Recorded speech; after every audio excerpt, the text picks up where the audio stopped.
Okay, so let's talk about how you can switch between apps on the iPhone. Now, let me show you how it works. If you're new here, most definitely subscribe so you don't miss tutorials and videos like this one. Now, if your iPhone has the home button, that means that it works slightly different where you have to just double click on the home button and switch to a different app from the multitasking view.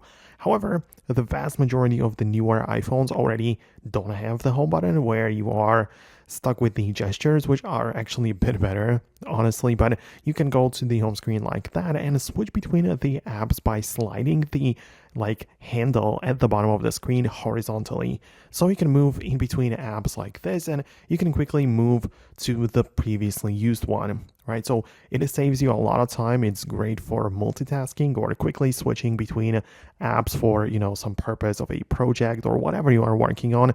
It's a great thing to do.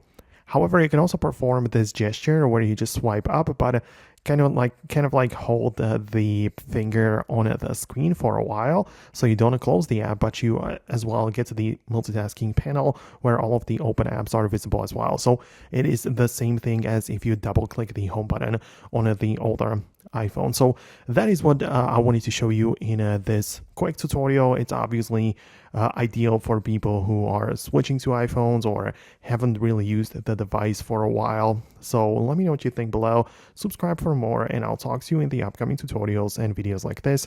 Thanks a lot, and I'll see you later.